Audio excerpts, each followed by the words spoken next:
Many people enjoy playing Formula One games, but some people desire a challenging experience. They often like to drive without assists, which can be quite challenging, but also very rewarding. It can also help you with both improving your lap times and having a more entertaining experience.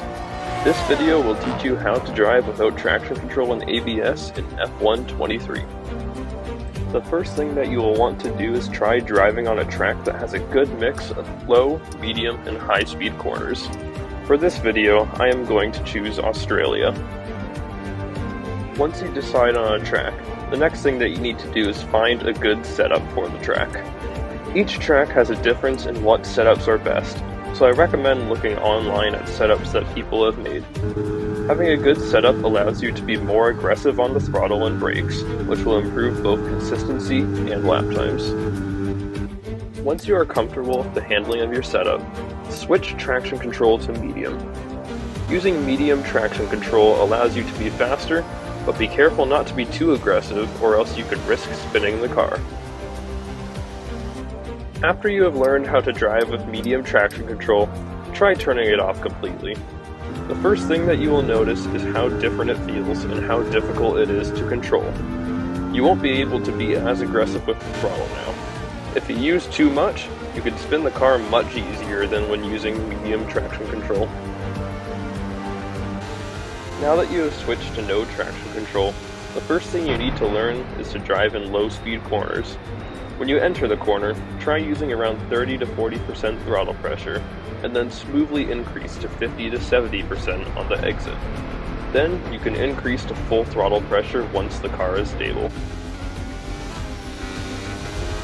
Once you have learned low speed corners, try adjusting your approach through medium and high speed corners. Medium speed corners can often be taken slightly more aggressive than low speed, but it depends on the track. High speed corners can usually be taken quite aggressively, but it also depends on the track. Once you have learned how to drive without traction control, it's time to learn some techniques that will help you with your driving. First, you should start with short shifting. Short shifting is when you shift gears early to get more traction, but be careful not to do it too early or else you will lose a lot of lap time. Short shifting usually only requires shifting up one gear a bit early so that you don't massively lower your RPM. The other technique that you need to learn is counter steering. Sometimes you might go too aggressive on the throttle. Counter steering helps reduce your chances of spinning the car. When you start to lose grip at the rear end of the car, reduce your throttle pressure and steer the opposite way of where the car is trying to go. Once you have learned these techniques, it's time to learn how to brake without ABS. Turn off ABS and pay attention to how the car reacts. You can brake later with ABS off, but if you brake too hard, then your tires will lock up, which can cause you to lose lap time, spin, or even crash. To learn how to drive without ABS, you should first try braking at low speed corners. First, you need to enter the braking zone with heavy braking, and then gradually release the brakes to avoid getting any lockups. Once you've figured out low speed braking, try adjusting your technique for medium and high speed corners. In these corners, you often don't have to brake as hard, but it varies depending on the track.